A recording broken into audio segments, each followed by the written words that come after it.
It's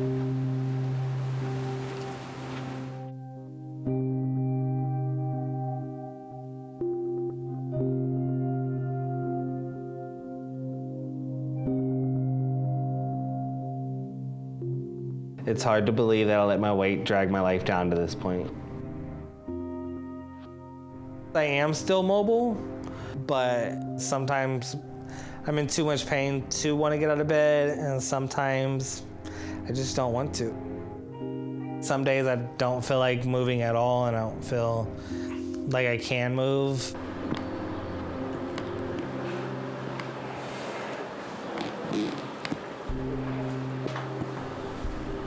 It could be better to stay in bed and play video games all day and just relax. Kind of, you know, just avoid the world.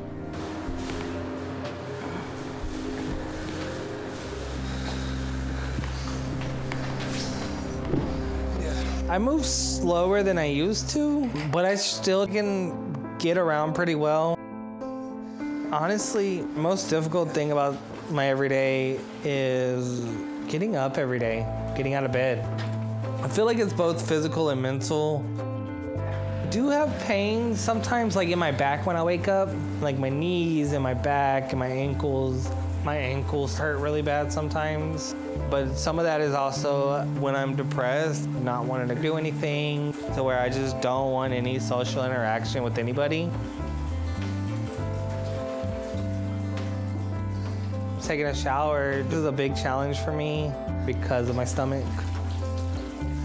I can shower on a bad day when I'm in a lot of pain, I would say about 5 minutes, because it's hard to just stand there. Bending over is a little difficult because my stomach gets in the way. It's harder to lift up my stomach and get underneath. Sometimes I don't always get it as good as I could.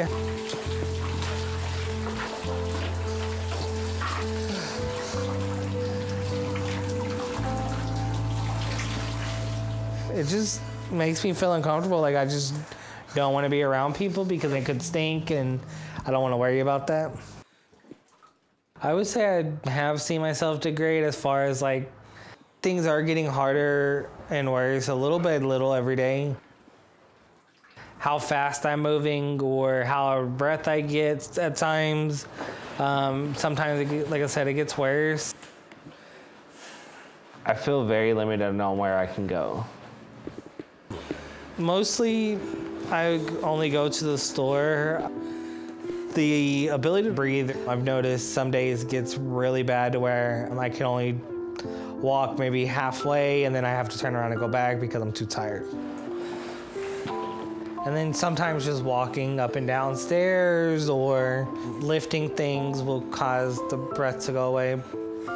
So my mom has started coming over to help out with food and stuff. Oh, hey, Mom. Hi, Willie. I thought I'd cook you some breakfast. Okay, thank you. You're welcome. Food for me is a drug.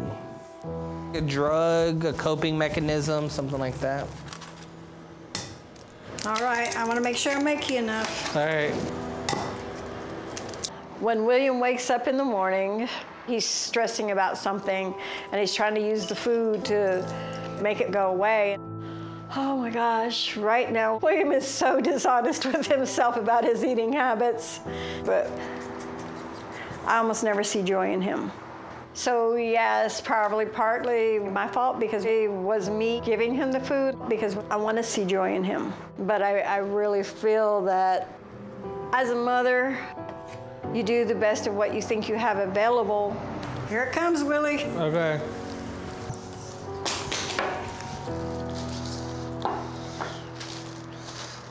Here you go.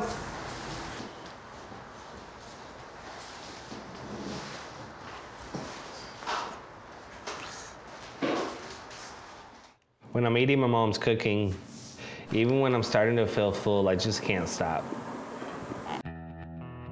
I've always had a big appetite.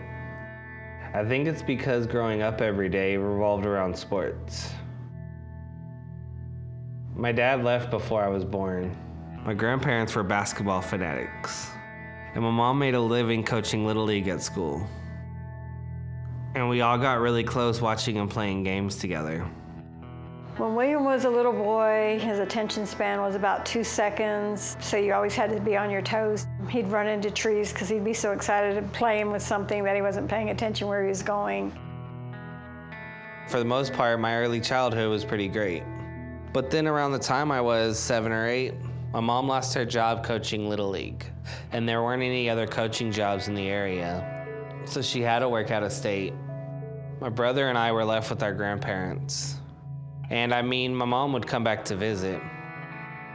But when she was gone for weeks on end, and it was the first time I remember feeling really down.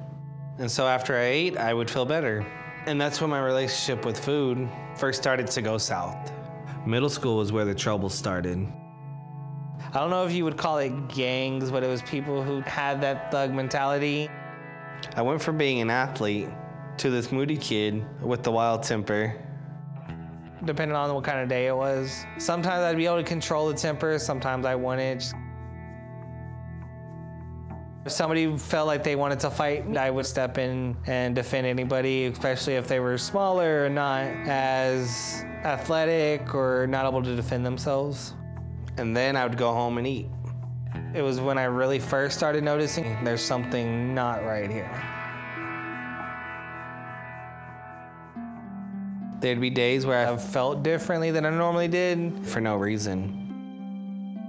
These periods would last anywhere from an hour to several days at a time. And I didn't realize what it was at first. I just knew something was off with me. And then that's when I was kind of looking at things and realizing, hey, this could be depression.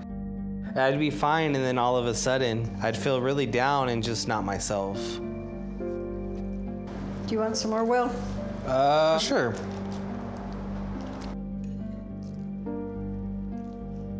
Then right around the time I started getting depressed. During basketball, I partially tore my ACL to the point to where it's basically being held on by strands. So I was immobile on crutches.